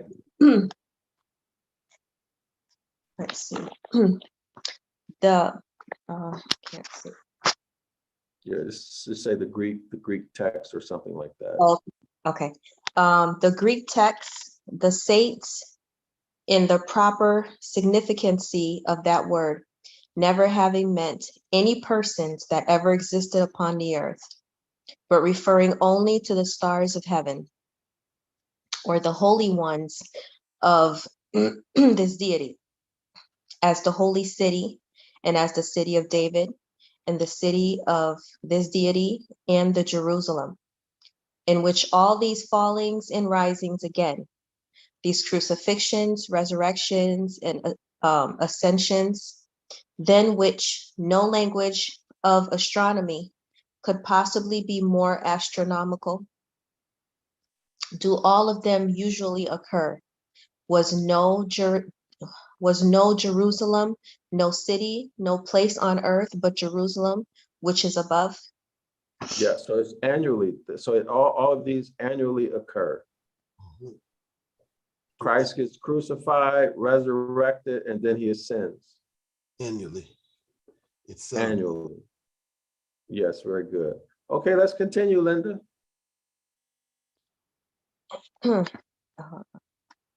Okay. As the apostle expressly admonishes us in these words to the Colossians, set your affections on things above, not on things on earth. That is, set your understanding and apprehensions on the great principles of astronomical science, and do not be so stupid as to suppose that JC and his apostles were persons that ever existed upon earth. You know what's funny? I'm sorry to interrupt you. I'm sorry to. I was that stupid person because I was into this stuff for decades, okay? 30 plus years. Hey, it's okay. I mean, I could sit here and quote songs that tells you how it's better to be poor, how it's better to go through hell here because the resurrection, what is above, worth more than what is here. Right. So you be thinking of abstract and take the focus completely out of concrete. As a result, our ancestors gave up all our powers to follow these false deities. Hence the reason why we are living in the situations that we are. Instead of waking up and standing saying, look, no more of this. That's how you got us brainwashed, and returning to obedience, we continue to call on these false deities and hoping that they're gonna come and save us. Excellent point. Excellent point. I'm sorry to interrupt you, Linda, but what do y'all want to discuss further, or you want to continue reading? Linda, it's up to you. We can continue reading if everyone. Okay, I think you're here. Where was I? Okay. And as again to the Philippines, Philippians. Philippians, more Greek. Philippians chapter 3, verse 20. Okay. Greek, quoting from the Greek, original Greek. For our conversation is in the heavens. That is most explicitly this whole affair of which we speak and preach, and which is called gospel, has no reference at all to any persons that ever existed or events that ever occurred upon earth. But it is astronomical. It is all to be seen and is all exhibited in the visible heavens, as the great Albertus has expressly said. All the mysteries of the incarnation of our Savior Christ, in all the circumstance of his marvelous life, from his conception to his ascension, are to be traced out in the constellation and are figured in the stars. Okay, so this. Go ahead. I'll wait. Go ahead. Somebody had a comment? No. Oh, okay. So this is a quote by the great Albertus. So the author is quoting Christian church fathers, right? He's quoting them, and who would know better? Okay. So those of you who might watch this video, don't think it's Dr. Yasafa or anybody here making flippant statements, but this information is coming from the church fathers or significant people involved in the Christianity. Okay. You have any comments you want to give regarding this, Linda? No, I passed the commentary. My allergies have something like that. Can you say it again? I can pass the commentary. Okay. Hmm. So I'm very Well, when I look at this, mhm. when I say, as the apostle expressly admonishes us in these words to the Colossians, set your affections on things above, not on things on earth. So to me, I look at that as a direct violation of Exodus 24. You know, don't worship Oh, definitely. any images above, you know. So I mean that's what I take that as when I look at Exodus, 20 verse 4. Mhm. Oh, very good point. Very good point. Very good point, Ron. It takes us right back again to the agenda, taking our focus away from what the Most High has given us. As a result, we give up the things that they have given us because we are now looking forward, just like it says here, above for abstract things. In the meantime, they take what the Most High has given us that we now deem has no value because we figure that what's out there or what's to come has more value. They take those things, they use it against us, again, to continue to oppress us. Excellent, excellent. Let me just read this. Oh, go ahead, Jimmy. I thought you were done. I'm done. So I'm going to go ahead and read. Can someone, since my microphone, I guess, is not acting right, I'm going to go out and come back in, but could someone first read Philippians chapter 3, verse 20 here from the Greek, please? All right. Philippians chapter 3, verse 20. Greek text. For our conversation is in the heavens. That is, most explicitly, this whole affair of which we speak and preach, and which is called gospel, has no reference at all to any person that ever existed or event that ever occurred upon earth. But it is astronomical. It is all to be seen and is all exhibited in the visible heavens. As the great Albertus has expressly said, all the mysteries of the incarnations of our Savior Christ and all the circumstances of his marvelous life, from his conception to his ascension, are to be traced out in the constellations and are figured in the stars. And there are in the heavenly Jerusalem, and only there, are Bethlehem, the horse of breed. That is, the tent of the Virgin of August, in which Christ is conceived, and all the Bethanies,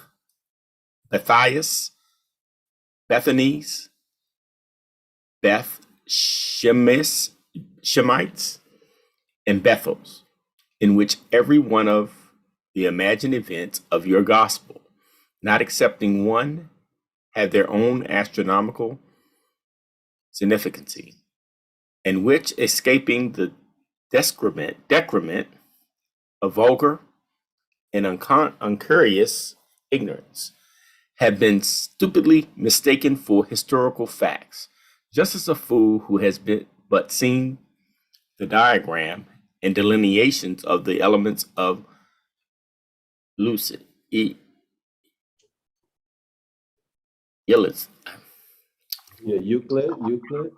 Euclid will make himself dead sure that all the mathematics in the world could have consisted in nothing more than in making hopscotches and cat gallowers and scratch cradles to play at tic-tac-toe with. So I think what he's saying here is that they were confused. Euclid is a famous mathematician, right? They would confuse his work, right?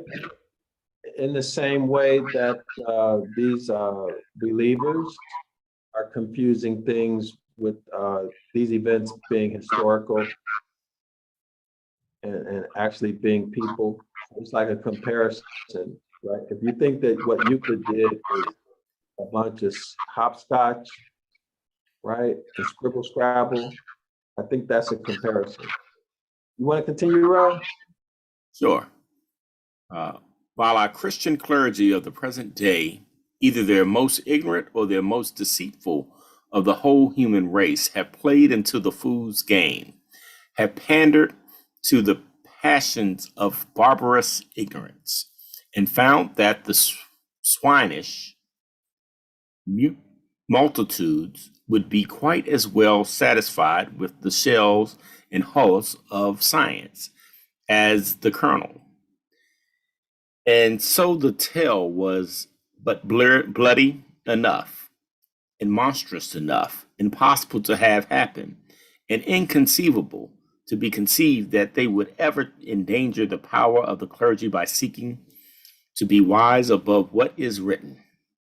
Thus, the clergy have laid the bars of a fraudulently pretended historical evidence across the path of knowledge, and I wish those that have been only bars that they had laid. But here, sirs, minds will be used to you. Here I ask you, not as a newborn baby, to desire the sincere milk of the world, but I call upon you as full-grown men to hold me to the depth of supplying you with the solid intelligence feast of the meaning, in which I ask no sensible man's assent from his favor, but will challenge it from his conviction, and not a man who hath the intelligent craving of a man, but shall rise from this feast to tread the fetters of superstition and ignorance under his feet, and only to wonder how. Y'all want to stop here or keep going? I think we've been at it two hours. Has it been 2 hours? Yeah, about 2 hours we've been at I think this is a good place to stop. it. That's just me. That's just me. That's just me. Linda, Jimmy? I agree. Okay. All right, so let's see. I don't know. I'm trying to see how. Hold on. Give me 1 second, y'all. I'd like to sum up what Ron just read though before we stop. Okay. You want to go ahead and do it? Or go back to the document? Yeah, go back. Yeah, definitely. Go back to the document? Okay. Yeah, go back to the document. All right. Let me pull it up. Okay. So here we see, before you do that, then, Hold on, Ron, mute your mic when we unmute it when you're gonna speak. Okay, got it. so here we're starting to see the emergence of what I always refer to as the dark priesthood or the black priesthood. Okay, these clergymen. Okay. That was all I wanted to say, Jimmy. But Well, it was also very interesting because as we came across some names like Albertus, the other name up there, can I pronounce it, Euclid? Mm-hmm. You can kind of consider those guys scholars, and I think we had found a couple of other ones previously who had some significant quotes here. So you look at these guys like scholar, like that Lucred guy as we mentioned was a mathematician. Mm-hmm. And I correlate this with Jeremiah 8:8, which we begin the session with. So you got these scholars that literally has these significant quotes calling out what the world has now accepted. Mm-hmm. But realizing that people don't really pay attention to. I mean, how many people? That's the first time I've seen this document. I don't know about you, Ron, or Linda, if you guys have heard or seen this document. That's the first time I've seen this document. But you have some names of guys who we can say are world-renowned scholars who have some significant quotes. That, to me, that's a big takeaway for me on what we've covered tonight. Mm-hmm. They hide this stuff. Excellent, excellent. This is hidden. Christianity falls apart if people knew this. Thus the clergy have laid the bars of a fraudulent, pretended historical evidence across the path of knowledge. That's dark priesthood, right? That's the dark priesthood, the black priesthood, okay? All right. Let me see. Okay, and here's another quote that's kind of nice. Here I ask you not, as newborn babes, right? That's what they're saying in the scriptures, newborn babes, right? Mm-hmm. Here I ask you not as newborn babes to desire the sincere milk of the word, but I call upon you as full-grown men. Remember, thinking, start thinking, to hold me to the debt of supplying you with the solid intellectual feast of the meaning. So in other words, the author is saying, as a man, as a full-grown man with full thinking ability, expect for me to provide you with evidence, facts and evidence to prove what I'm saying. In which, so here we are, in which I ask no sensible man's assent from his favor, but will challenge it from his conviction, okay? But will challenge it from his conviction. In other words, the facts and evidence he's going to present is sufficient to start to get you to think or to question your convictions, your religious beliefs, right? He's not asking us to believe anything, right? But to consider the evidence and the facts. and not a man who hath intellectual cravings of a man, but shall rise from this feast, the feast of facts and evidence that he's providing on the topic, to trend the fetters of superstition. In other words, to break the mental bondage, get you out of religion. Okay, superstition and ignorance. Okay, so that's what he's talking about. I want to eat something, y'all. I'm tired. Wow. I want to go eat. Not a problem. Thing we've covered quite a bit. I don't know if anybody else have anything to add. Wow. So what do y'all think about what we covered, and especially in terms of how people might view this when they if they come across this knowledge or this video?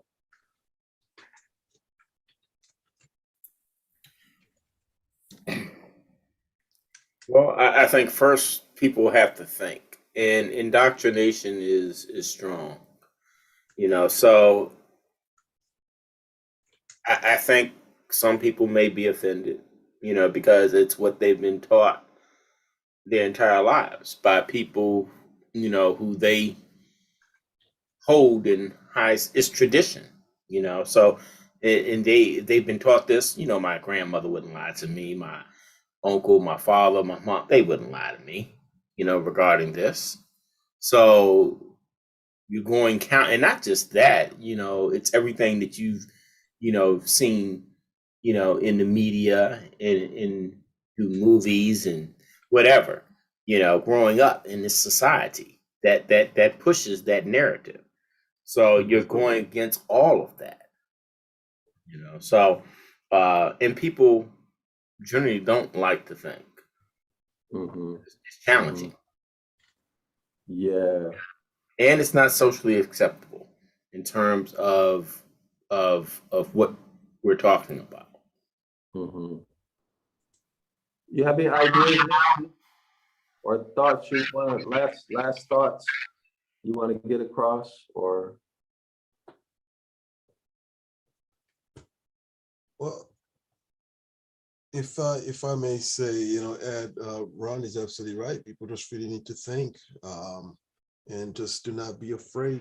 It comes down to this is your life, your responsibility, to understand what is it that you are believing in.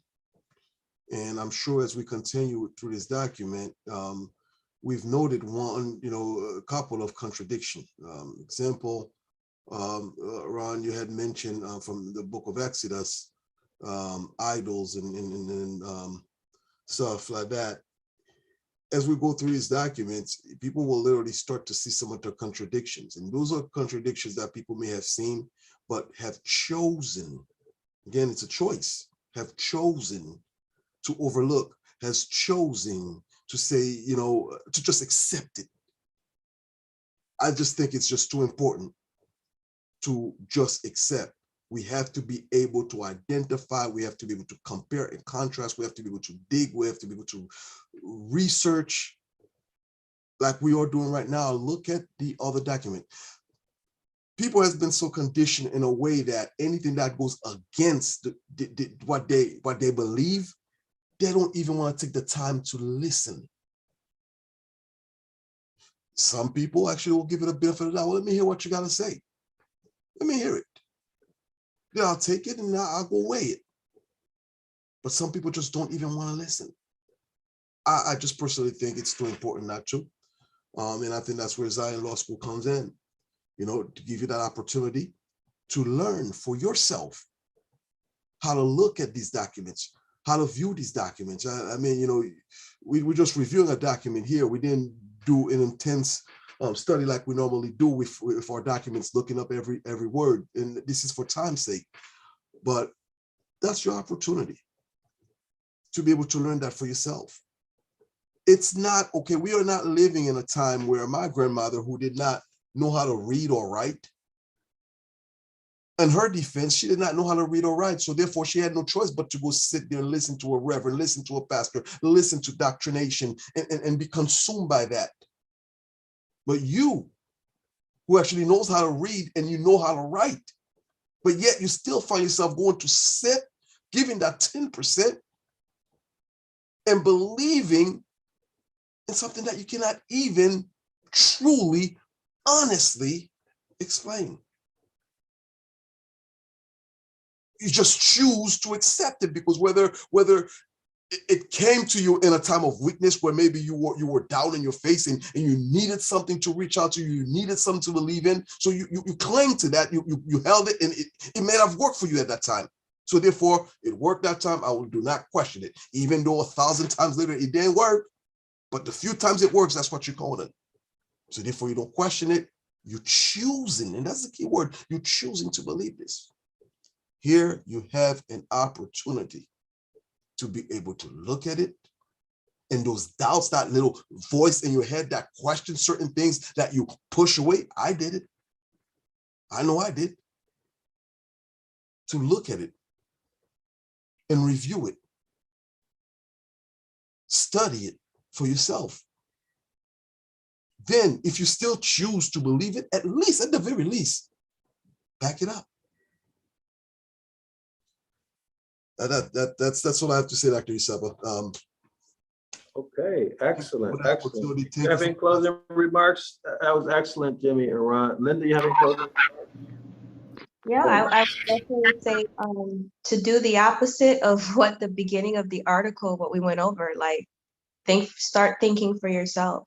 Because once you start using those faculties and you read through this stuff, you'll start to see the truth. Okay. So I think it's important for us to reason and to think for ourselves. Okay, excellent, excellent. I really enjoyed the text that we went through today, everyone. I mean, I really, really enjoyed it. You know, when I read through this, y'all, it reminds me of myself, and you know, just how, you know, that all those decades, all those years rather, you know, that I went through, that gave so much of myself and my energy, and you know, took a lot of crap from a lot of people. I regret now, because I thought that you know, you're trying to be a good Christian and all of that stuff, and only to look up and see that it was a very poor usage of my time, money, energy, and effort. But I'm grateful now that I was able to get through that, you know, and I came out better, you know, more educated, more mentally strong, emotionally okay. Because I met a lot of people, y'all. I mean, that would be, you know, what would be a good topic to talk about: the people who have been emotionally abused, and especially those who've been abused so much that it really affected their life or their personality, right? In a really, really negative way. That might be a good discussion to have, because I knew many people who that happened to in the religion that I was in. I mean, they were messed up, right? Because in that religion, if you do something that they consider wrong, or if you get accused of something that they consider wrong, your family won't talk to you, your friends won't talk to you, right? If you're working for somebody in the religion, you're likely to get fired. Y'all see what I'm saying? So with all of these terrible things happening to you, you know, maybe a person can get stressed to the point where, let's say, they have a propensity toward schizophrenia. That might trigger schizophrenia, right? Or maybe they turn to drugs and alcohol, or promiscuity, completely destroy people's lives. to the point where they can't recover, or it takes them 15, 20 years to recover. All due to religion, right? Particularly, I'm only talking about Christianity, the one I was in, you know, because I have a lot of knowledge of that. And I read articles, watched videos about the religion that I used to be in, about children being sexually molested and it being covered over since the 1990s. But this same religion, when the Catholic Church was being exposed, they were handing it to the Catholic Church, right? But the same thing was going on in that religion, but they covered it up, right? And they talk mad trash about the Catholic Church. I mean, wrote all kinds of terrible articles, but then they're doing the same and covering it up. So, but this is what happens when we turn our minds off. You know?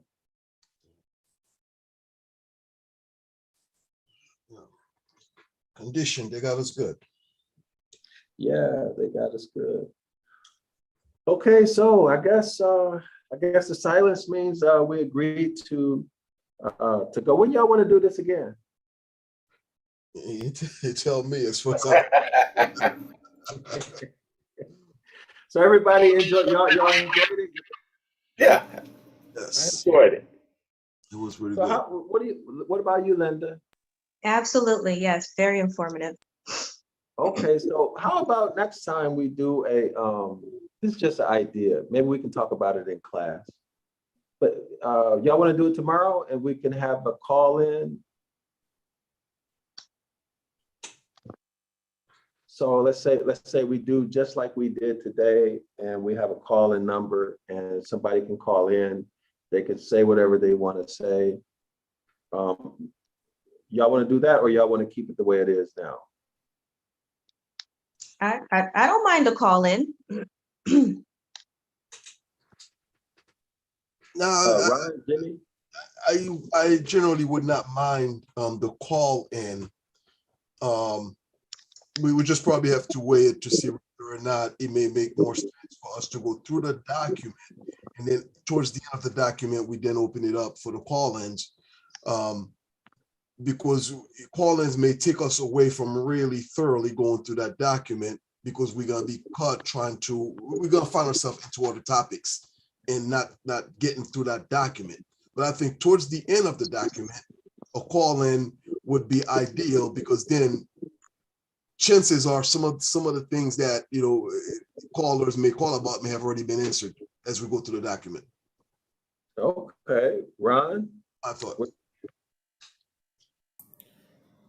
Yeah, I agree with Jimmy.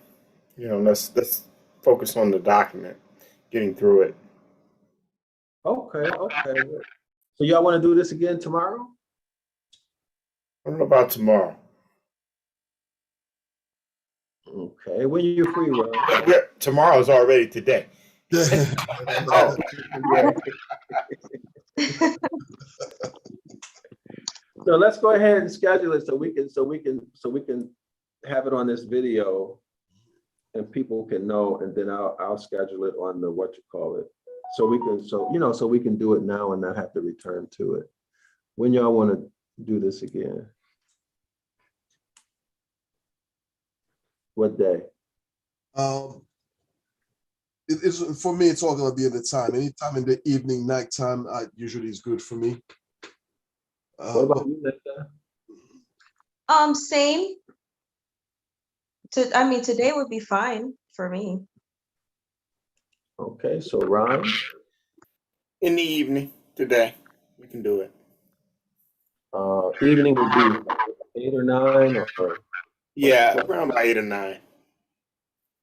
That should be fine. Linda, so 8 o'clock, is that okay? Or 7 o'clock, what do y'all want? Or 9 o'clock? 9 o'clock sounds good for me. Yeah, 9 o'clock for me as well, only because I'll actually be at work and when I'm joining it. Okay, so I think Ron, you said 8 or 9. Right? So Yeah, okay, that's so we'll do 9 o'clock. 9 o'clock tomorrow. We'll be back. Tonight. Dr. Isapa, before you go, Yeah. we did get two messages in the chat. If you don't mind, I'll go ahead and read it. Okay. Both from the same person. We have Awakened Greatness with Prince David. I am so thankful to know that JC is a myth. I am so done with being lied to. I am so done with that religion. All praise to the Creator for truth. I am glad I found this live stream tonight. We are glad that you were able to participate, and we thank you for participating. As Dr. Isaba mentioned, we will be back tomorrow, tonight. Yeah, also subscribe, and thank you for the comment. And see, the comments are really powerful, because people who may be in the same situation as you, and I'm speaking to the person who wrote that comment that you just read, they might be very, very encouraged to read what you wrote, and it just might be what they needed to hear to help them get over the hump or get to the next level. You know, so thank you for that comment, because it's going to help somebody. And I'm also glad that this is helping you too. So make sure you all subscribe and like the video and also share it. Jimmy, does anyone else want to make a comment about that comment? Or give any encouragement to the person who did that comment? That's a big step. It is, Dr. Isaba. You know, if I just may say, you know, for anybody who's listening to this right now, whether you are on the live or maybe listening to it, you know, the recording at some other time, this is really not easy. This is really not easy. I mean, years conditioned to believe something. What was that word Dr. Isaba used? Cognitive Cognitive dissonance. Dissonance. It is a process that you're going to be going through. I've been through it. As you go to well, first acceptance. You have to accept, wow, okay, I've been lied to. Then it comes to now rebuilding. And you know, you gotta be very cautious. And this is where Zion Law School comes in. You know, making sure you like the video, subscribe to the channel, and sharing the video is very important. But I also encourage the Hebrew self-study course. That's a great foundation. It's going to give you the basic. And even through this channel that you were looking, go through the videos that Dr. Isaba has posted. And I personally am recommending going back to a video called Genesis chapter 1 and chapter 2, as well as I believe 1 John. It is a long video, it's 2 parts, but it is well worth it. Between the Hebrew self-study course 101, ancient Ibaryath, and putting some time in, it's about a little over 6 hours in that video to really watch it from beginning. I mean, we could tell you exactly where to go for the good parts, but I think really watch it from beginning, you get best of both worlds. You get to see both point of views. And I think that is very important, fundamental, structuring, setting up the foundation to really rebuild, because you are going through a broken process, and you can't rebuild unless it is broken. And the brokenness is not going to be easy. And when you really understand this and you start moving forward and you start building from this, you may lose a few friends. You may lose family members who may not want to talk to you, because the conditioning into these false deities, into these religions is so deep. It may take time. Truth of the matter is, focus on the truth. Focus on the truth. And now you can say you have something, a foundation or something that you can cling into to say, okay, at least I have where to start. I was in that position where I had certain questions, grew up in the church, father is a preacher, the whole nine. And when you came across this type of information that you can verify, you can prove, it's very difficult for people to understand that, because people are choosing, and we said this a couple of times tonight, this is a choice. People are choosing to believe the lies.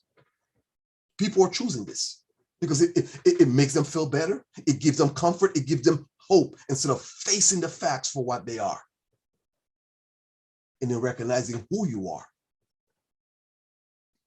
That's when the changes really started happening. I'm sorry, Dr. Isaba, if I went to a little bit too far ahead, but just wanted to explain. Somebody may just need to hear that. Yeah, it's okay. It's good. It's good. Hey, Jimmy, can you read the next comment, please? I did. I am glad I found this live stream tonight. Yeah, Okay, that so is the same individual who wrote both. Okay. Excellent. We did have a Nikita Phyllis. I actually had invited her to watch. She didn't leave a comment other than just her name. I know there's a couple of people too who speak Haitian Creole that may not understand every bit of what was said. Look at it, watch it again, and you will be able to pick it up. Yes. All right, scholars, thanks for joining me and participating in this. And so everybody, when you hear this video, make sure you go and subscribe to 101 Ancient Ibaryath, okay? It's almost free. 10 notes per month to subscribe, cancel anytime. All right, with that, I'm gonna say I'm out. I'm Dr. Yasapa. Shalawama. Shalom. Shalom.